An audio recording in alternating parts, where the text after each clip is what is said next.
Hey, Motorman here. Whenever I go to road test one of these used motorcycles, generally I pick a bike that I think is going to be of interest to you, the viewer. Now, this particular motorcycle has not exactly set the Harley world on fire, but I'm going to tell you why you owe it to yourself to take one of these bikes for a ride, especially now since the brand new 2024 has been reduced by $1,500 in price. That's right, I said reduced. So come on, please watch this to the end because I'm going to be brutally honest about this motorcycle. Hey, Motorman here. I'm at Wesley Chapel Harley Davidson, and I'm going to take this Nightster right here for a ride. And when I pick a used bike, the reason I pick a certain motorcycle is because I think it's a good buy versus a new motorcycle. Everybody's complaining about the price of new Harley Davidsons, and this bike, if you were to get the last year 2022 for the air-cooled Sportster, you're looking at about $12,000 new. This bike right here is $10,995. It's a 2022, extremely low mileage, superior in every way to the older Sportsters,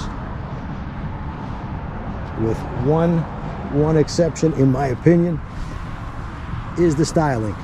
It's reminiscent of a Sportster, but it doesn't look like a Sportster. And they don't call it a Sportster, they call it a Nightster. If you remember back in 2007, I believe they came out with the Nightster Sportster, which is just a blacked out version of the bike. But the 1200 that comes with that motorcycle, I believe, was the Evo motor putting out somewhere around 60-65 horsepower versus 90 horsepower. And I think this is 100 pounds lighter than the older Sportster. So you have all kinds of power. Very sporty little motorcycle. A lot of fun. If you want to do a track day on it, you can do it. Any kind of road you might want to ride on, you're going to have some fun. So let's take it for a ride. The first thing I like to do when I get on a different motorcycle, different from the one I own, is to test its maneuverability. So I pull into the rear of the parking lot. They got a really big parking lot here in the back, and I make a few circles, do a couple of figure eights, and I can attest that this motorcycle with its 61-inch wheelbase is extremely maneuverable. Once out on the road, I open up the throttle a bit, and admittedly the exhaust note it's kind of weak. I'm really surprised at Harley over this because Harley Davidson knows people, they like to hear their motor. Now, I know on the Bonnevilles a few years back they sounded like a sewing machine similar to this bike. But for the past couple of years, their exhaust sounds great. If Triumph can do it, I'm sure Harley Davidson can do it, unless they figure that you're going to change the exhaust and make it, put an aftermarket on to make it much louder. Yeah, that'll do it. But it would be nice to hear something even in stock that just sounds not necessarily louder, but a lot better than what this bike sounds.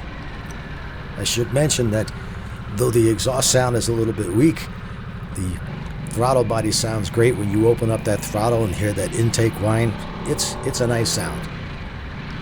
I should also mention that the day I rode this bike, it was here in Florida, believe it or not, it was in the 40s, so it was pretty cold. And what happens in the cold weather, the action cameras don't do very well. They tend to shut on and off, and even my 360 camera had trouble, especially when riding. It gets even colder, cameras shut off. So I'm going to show you a lot of footage that was taken when I went out with Harley Davidson to Santa Barbara and initially tested this motorcycle. It was an all-day ride over all kinds of great winding roads up in the canyons. So I'm going to give you a view of what the bike actually looks like from the videos that Harley Davidson took of me while riding the motorcycle.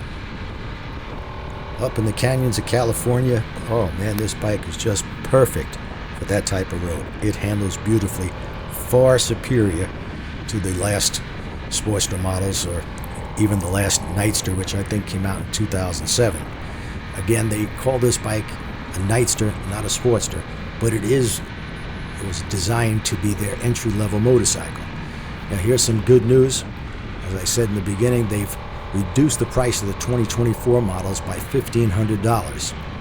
So you're looking at now $12,995 versus somewhere almost up to $15,000 for the 22, 23 models. They introduced this bike in 22, so nothing really has changed. In fact, nothing at all has changed other than the color options. Here you have the gray is the stock color, and you pay, I think, $300 more for black. But this is a totally different motorcycle from years past. It's got all kinds of power. You have 3 riding modes.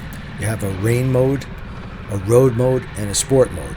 Now, I could tell you, if you're thinking about getting a bike like this for, say, a beginner rider, normally I wouldn't suggest it because 91 horsepower is kind of too much for a beginner. But in rain mode, that really reduces the power. It reduces the throttle input, and it just makes this, for a beginner or for riding in the rain, a really easy motorcycle to handle and to master for a beginner rider. Now, I tried road mode, which is a big step above the rain mode as far as throttle response and power, but I preferred the sport mode. In sport mode, this bike really came into its own. It takes off really quickly. When you're talking about 91 horsepower and a 480-pound motorcycle, it's right on a par with other naked motorcycles, and that's what I would compare this bike to, rather than say a cruiser. Though it does have a sort of a cruiser style to it, it's actually like a naked sporting motorcycle, and it is right within that price range of those other motorcycles offered by Yamaha, Suzuki, and just about every other manufacturer. So price-wise, especially now since they reduced the price $1,500, it's right in line with those motorcycles, and I believe that resale value, of course, being a Harley Davidson, is going to be quite a bit better. Now, if you're just riding in town, this bike is beautiful. It's slim, it's easy to maneuver, and it handles beautifully in town or out on the road. A bike that's easy to handle in town, that's light, very maneuverable, that's what you want when you're riding through traffic. If your commute is mostly in town, that's a perfect bike for you. When you want to go out on the road, even the interstate, this bike has got plenty of power. You'll be passing anybody you want with 90 horsepower. And by the way, it revs to 9,000 RPMs. As far as styling, well, I got to say that I prefer the styling of the previous Sportster, the 2022 models especially. However, this bike isn't meant for people who like nostalgia. This is a motorcycle meant for people who want to get into motorcycling, possibly first time with Harley Davidson, and want to get a bike that not only is good to start with, but I see no problem putting saddlebags on this bike and a windshield and cruising the highway, because it is very smooth motor. It shifts very easily, a light clutch, handles great. Really, what more can you want out of a motorcycle? So you owe it to yourself. If you're looking to maybe get a bike for your wife or a second bike for yourself, you got a bagger, you don't want to be riding it in town all the time, get this motorcycle, have a ton of fun with it. Maybe you want to do a track day, perfect bike for that. You owe it to yourself to take one of these for a ride, and every Harley Davidson dealer I know of will let you ride their motorcycles, unlike some of the Japanese or European manufacturers. Well, that's it. So give this bike a good look, ride it, and then tell me what you think about it here in the comment section. Thanks for watching, and keep the shiny side up. Don't forget to subscribe and click that notification bell also.